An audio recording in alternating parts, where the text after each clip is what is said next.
Hi guys, ngayong araw nga ay samahan nyo kami papuntang IKEA. Kasi titingin tayo ng mga gamit pang bahay doon. At titignan din natin kung meron ba silang mga murang gamit doon. At yun na nga guys, malapit na din tayo. Naalala ko pa dati guys, nung papunta kaming IKEA, nung first namin punta ng aking partner, ay hindi kami tumuloy kasi gawa ng akala namin wala naman masyadong gamit. Yun na nga, sabi nga ng partner ko, tignan namin ang pinakaloob niya. Kung meron pa bang ibang mga gamit. Kasi ang unang makikita mo kasi dito sa may bandang cashier guys, is yung ito lang yung makikita nyo. Akala nyo naman yan lang talaga yung binibenta nila, pero nagkakamali pala kami kasi ang laki pala ng loob ng IKEA guys. Meron pa pala itong pinakaloob niya. Yan, dyan kami dumaan hanggang papasok pa doon sa pinakaloob at yan yung nakita namin guys. Sobrang daming mga sofa, daming mga magagandang gamit pang bahay, kaya na-amaze talaga kami. Sobrang gaganda talaga, ang dami-dami talagang mapipilian dito. Kayo guys, nagsisimula pa kayo sa mga decorate niyo sa bahay ninyo or mga ano ba yung mga gamit na gusto niyo sa bahay ninyo, punta na kayo dito sa IKEA. Kasi sobrang dami talagang mga gamit dito at iba-ibang klase pa na pang bahay. Iba na talaga sa pakiramdam guys, na kapag pipili ka na ng mga gamit mo sa bahay, parang iba na kasi yung nagiging mindset namin ng partner ko ngayon na purong gusto na namin puro sa bahay na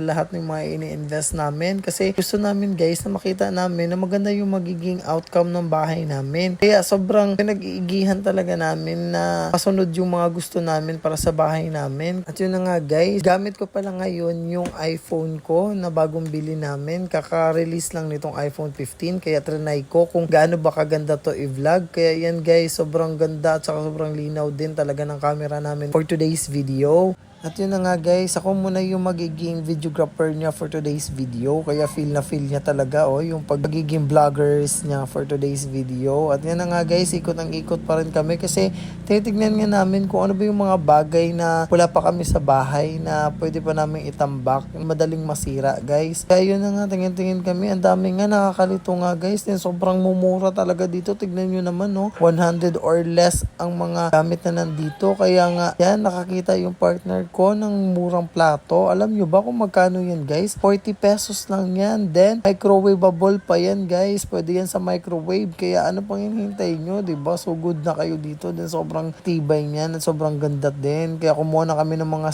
set niyan. At yun na nga guys, ang sarap nga sa pakiramdam guys na pakonti-konti ay nakakaipon na kami ng mga gamit sa bahay namin. Mas mabuti na yung kahit papano guys, nakakaipon tayo ng mga gamit pa konti-konti sa bahay natin para hindi tayo mabigatan sa mga gastusin para sa loob ng bahay at may magagamit din tayo in case na lumipat na agad tayo sa ating lilipatang bahay. Yun nga guys, yan yun naman nag-video din ako. Yun, papunta na din kami ng cashier guys kasi yan lang naman talaga yung pakay namin dito. Yung mga plato lang muna kasi hindi madaling masira kaya pwede namin siyang itambak. Tsaka bumili na rin kami ng pang-gift din namin. Sobrang dami nga ditong mga gamit guys at kayo na lang talaga malilito kung ano ba yung mga gusto ninyo. Kaya sa mga bago pa lang kagaya namin na bubuo ng bahay guys, kung wala kayong ibang idea kung saan kayo bibili ng mga gamit, dito na lang sa IKEA kasi sobrang daming ng mga gamit dito. Sobrang saya nga ng experience namin dito sa IKEA guys. At yun na nga guys, magbabayad na tayo at mamaya din ay uuwi na rin kami. Medyo hapon na nga guys ang paglabas namin at dito ko na lang tatapusin yung video ko. Maraming salamat guys.